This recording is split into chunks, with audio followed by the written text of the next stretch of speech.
Good morning, I'm Sarah Sapsanamma. Let's begin with the headlines of the hour. The Kathmandu police rescue a 26-days-old infant from the capital's Kandaghari, handed over to the family. 2 women in police custody for attempting to steal the baby. Irregularities observed in the procurement of health materials from the centre to provinces. Political pressure to hand tenders to companies linked with vested interests. Germany becomes the 9th country to legalize cannabis, allowing any individual above the age of 18 to grow or hold limited quantities of the drug. And it's Palestine versus Nepal at the West Asian Football Federation WAF Women's Championship today. Nepal looking for a win to top the group standings.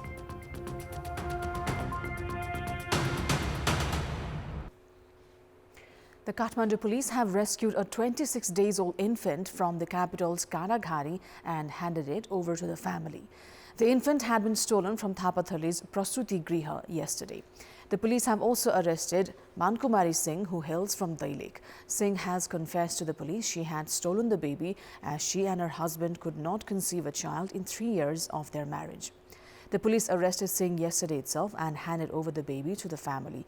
The police have also held in custody Singh's sister for alleged involvement.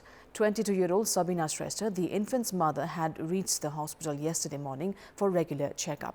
Mankumari Singh had offered to carry the baby but later disappeared. There are 10 committees under the House of Representatives and 4 at the National Assembly. The 2 houses of the parliament also have 2 joint committees. Majority of them have struggled to maintain their legislative duties and maintain monitoring over the government. Political interference during the appointment processes at the committees, analysts say, is one of the main reasons for the problem. The leaderships of the committees are usually chosen based on interests of the ruling and opposition parties and not based on their capabilities or expertise. In addition to that, the power share equation in coalition government means not all the candidates assigned to the committees are capable of effectively conducting their responsibilities. The committee's responsibility of holding the government accountable is highly compromised by the trend of the opposition seeking a share of their own. For instance, Maui Centre chose to lead the Law Committee, saying it needs to conclude the transitional justice laws, while opposition got a share of 2 committees after bargaining. This followed disputes related to jurisdiction. Committees have also fought for issues in search of popularity. 3 committees held discussion on the NCL shares case, resulting on the issue being stranded. The errors in working modality has given the government plenty of space to delay submitting documents to support investigation and also ignore the committee's directives. On top of the lack of smooth functioning, political parties tend to influence the committee's works. The committees also tend to wait for a directive from top brass leaders to reach a decision, which has been evident in the case of transitional justice law. The other issues that the committees are reeling under are lack of quorum and ministers not attending to the call for meetings. Stakeholders have said the government's feeble monitoring on cooperative has resulted in the current scenario where thousands of depositors have been swindled. Speakers of the Cooperatives Policy Dialogue Program in Biratnagar said the government should raise its monitoring of the sector. Former Secretary Gopinath Mainali said the roots of all problems were weak self-regulation, confusions in monitoring policies, criteria and the lack of implementation of reports.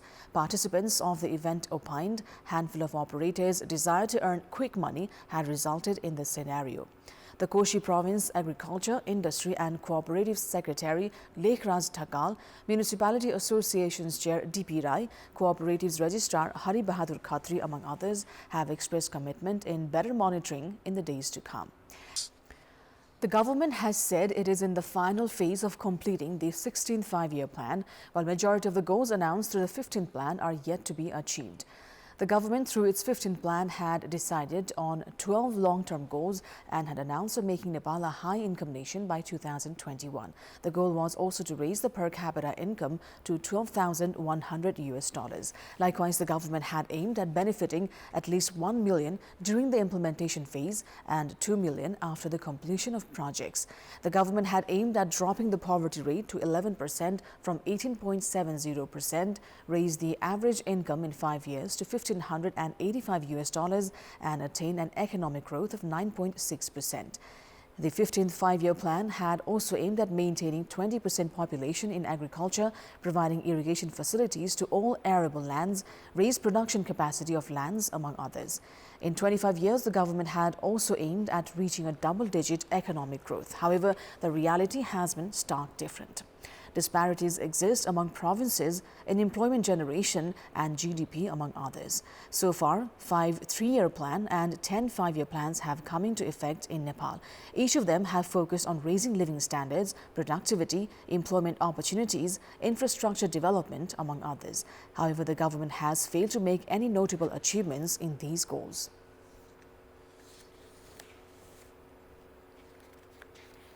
A trilateral agreement is scheduled to be inked within a month to export electricity generated in Nepal to Bangladesh via India. Likewise, an agreement has also been reached between NEA and Bangladesh's Power Development Board to export the power in around 4 months' time.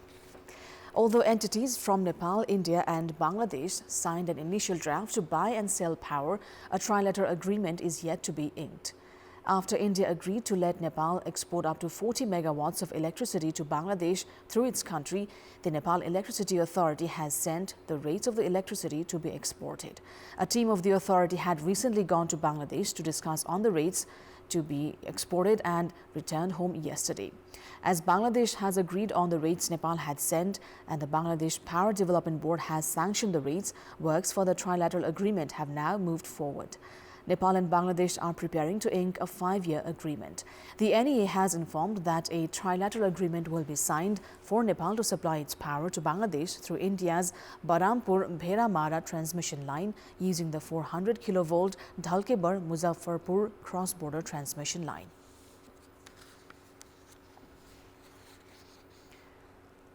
In our Public Voice segment, we've asked people in several provinces why has the government announced projects but failed to complete them on time. Let's take a look at what they had to say.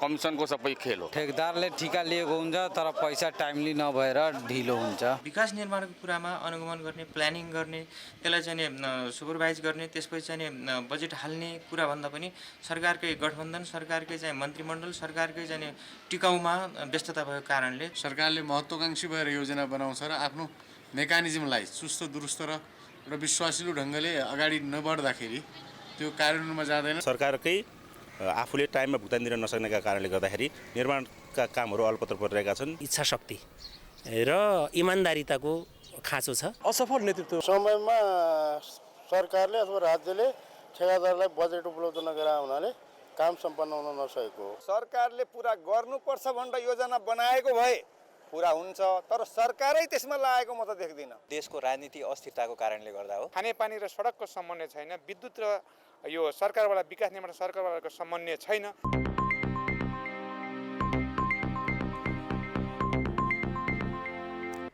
The Department of Health Services has been criticized numerous times with its procurement of medicines and health equipment, as majority of the procurements conducted by government entities, including those concerning health services, have faced allegations of financial irregularities. Former officials of the department themselves say bargaining for commission is a part of the procurement process. The department has on numerous occasions been alleged of creating procurement specifications that best fit companies that cater to their vested interests. It may be recalled ahead of the recently held election, the Health Ministry of Bagmati Province called for a tender to purchase health materials worth 640 million rupees. This included portable ultrasonography, CT scan machines, among others. The Department of Health Services during the same time issued a similar tender call. A complaint was later filed alleging that the company that was selected did not fulfill the criteria to support the procurement of portable USG machine. Former officials of the department say commission gains are certain during procurements like these. In October last year, the department had called for tender to procure 8 mammography machines for 160 million rupees. However, the tender call was scrapped in 2 months' time after allegations of irregularity in company selection. Recently, the department also cancelled the tender for oral contraceptive pills. In all of these cancelled calls, the department has attributed technical issues as the reason. The government has issued 1.07 billion rupees for vaccines, nutrition materials and medicines in the ongoing fiscal year. An additional 2.42 billion rupees has also been issued for health equipment. The department has moved forward with the procurement process of 37 different health materials, including procurement of equipment worth 1.4 billion rupees. However, this has also met with controversy.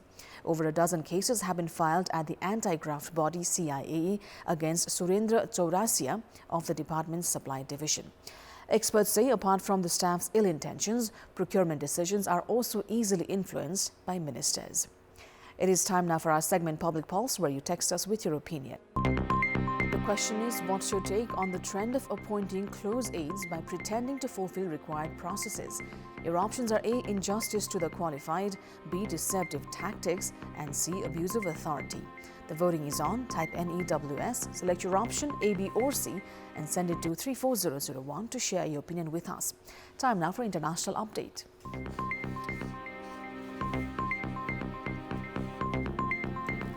Germany has joined the small group of countries and jurisdictions that have legalized cannabis when the German parliament passed a law allowing individuals and voluntary associations to grow and hold limited quantities of the drug. The law, passed by Chancellor Olaf Scholz's ruling three-party coalition, legalizes cultivating up to 3 plants for private consumption and owning up to 25 grams of cannabis. Larger scale, but still not commercial, cannabis production will be allowed for members of so-called cannabis clubs with no more than 500 members, all of whom must be adults. Only club members can consume their product. Health Minister Karl Lauterbach said the goal was to crack down on the black market and improve protection of children and young people. Christian Democrat legislator Tino Soer said it was stupid to think that by legalizing more drugs, drug use will be contained. Lauterbach argued that not only had cannabis use soared among young people whose developing brains were particularly endangered, but drugs on the streets were both stronger and more impure nowadays, greatly increasing their harm. Some 4.5 million Germans are estimated to use cannabis. With the decision, Germany has become the 9th country to legalize recreational use of the drug, which is also legal in some sub-national jurisdictions in the US and Australia. Many more countries allow its medical use as a painkiller.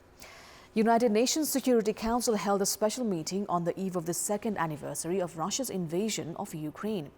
During the meeting, Swiss Foreign Minister Ignacio Cassis said that at the request of Ukraine, it intends to organize a high-level Ukraine peace conference expected in the summer.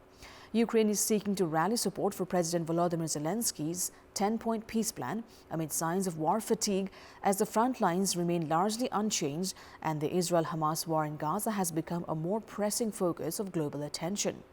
Zelensky's peace plan envisages the restoration of Ukraine's territorial integrity, withdrawal of all Russian troops, protection of food and energy supplies, nuclear safety, and the release of all prisoners of war. Secretary General Antonio Guterres attended the meeting and said the war in Ukraine remains an open wound at the heart of Europe, adding that Ukrainians are suffering appallingly from the war inflicted on them by Russia. Also during the meeting, the United States imposed extensive sanctions. In fact, also in the day, the U.S. imposed extensive sanctions against Russia, targeting more than 500 people and entities to mark the 2nd anniversary of Moscow's invasion of Ukraine and retaliate for the death of Russian opposition leader Alexei Navalny. Intuitive Machines has released a wide field of view image of the Scomberger crater on the moon. The moon lander, dubbed Odysseus, is alive and well, but resting on its side a day after its white-knuckle touchdown as the first private spacecraft ever to reach the lunar surface and the first from the U.S. since 1972. The vehicle is believed to have caught one of its 6 landing feet on the lunar surface near the end of its final descent and tipped over, coming to rest sideways, propped up on a rock. An analysis of data by flight engineers showed, according to Houston-based Intuitive Machines. Fireworks lit up the night sky over Moscow, capping Russia's Army Day celebrations, a public holiday in Russia that honors those serving in the armed forces and military veterans. The annual ceremony comes a day before the 2-year anniversary of the start of Russia's special military operation in Ukraine, during which it has sent tens of thousands of troops into the neighboring country.